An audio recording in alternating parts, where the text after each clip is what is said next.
اچھا اب دیکھیے لوگوں کے تفکر و تدبر کے بھی نا الگ الگ معیارات ہوتے ہیں.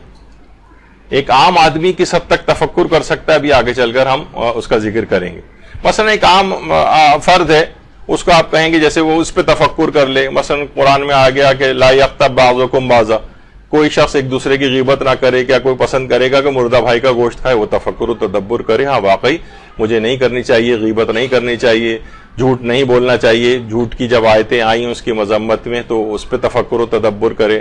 قیامت کے اوپر تفکر و تدبر کرے کہ آخرت میں مجھے جواب دینا ہے, مجھے گناہوں سے پرہیز کرنا ہے. اس طرح کی سادہ چیزوں کے اندر تو عوام تفکر و تدبر کر سکتی ہے, لیکن احکام قرآن کے اندر تفکر کرنا, بعض عقائد کے اندر جو دقیق عقائد ہیں ان میں انحراف کا شکار ہو جاتا ہے.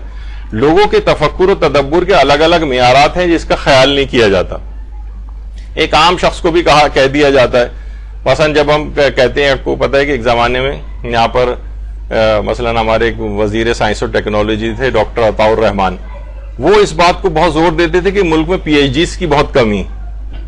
تو اربوں خربوں روپے کا بجٹ ان کے اوپر ایک اعتراض ہوتا تھا. ابھی میں اس میں نہیں کہ وہ صحیح کہتے تھے یا غلط کہتے تھے, لیکن ایک اعتراض ان پہ ہوتا تھا کہ وہ ملک کہ جس کے اندر یعنی ابتدائی بیسک تعلیم نہیں ہے, وہاں آپ کہہ رہے ہیں کہ خربوں کا بجٹ جو ہے وہ صرف پی ایچ ڈیز کے اوپر لگا دیا جائے.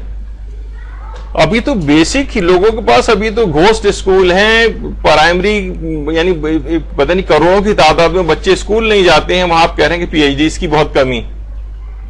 تو یہاں پر جب بھی قرآن کے سلسلے میں بات ہوتی ہے نا تو بس وہ والا ہی تقریباً چیز آ جاتی ہے کہ تفکر و تدبر اور بڑے ویسے نعرے لگا کر, اور نہ عام عوام جو کہ ابھی قرآن پڑھتی بھی نہیں ہے, قرآن پڑھنا بھی نہیں آتا ہے اس کو. میجورٹی اگر آپ دیکھیں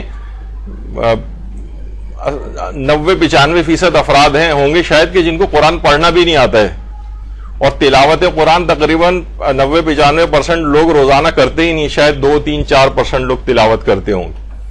تو ان میں اگر آپ تفکر و تدبر, تو یہ گویا پی ایچ ڈیز والی چیز ہے. آپ اس پہ روتے رہیں گے کہ ملک میں پی ایچ ڈی بہت کم ہے. بھائی یہاں پہ تو ابھی لوگوں کی بیسک ایجوکیشن نہیں, کروڑوں بچے اسکول نہیں جاتے. تو اس وجہ سے یہاں پر یہ کچھ مسائل اس سلسلے میں ہو جاتے ہیں. تو عوام کو کن قرآنی آیات میں تفکر کرنا چاہیے؟ جو سادہ ہیں, اخلاقیات پر مبنی ہیں, سادہ عقائد پر مبنی ہیں, ان میں تفکر و تدبر عام عوام کر لے. لیکن پورے قرآن میں اس لحاظ سے تفکر و تدبر کی ان کو دعوت دینا, وہ بہت سارے انحرافات کا, یعنی بیسک چیزوں کو چھوڑ کر اور اگلی مرحلے کے اوپر میٹرک والے سے آپ کہیں کہ بھائی اب تم پی ایچ ڈی ایک دم سے کیوں نہیں کر لیتے ہو؟ بھائی ابھی اس لیول کے اوپر ہے ہی نہیں, ابھی تو مڈل 8ویں جماعت کے اندر آپ اسے کہہ رہے ہیں پی ایچ ڈی نہ کرنے کی مذمت پہ زور دے رہے ہیں اسے. یہ بہت بڑا مسئلہ ہے.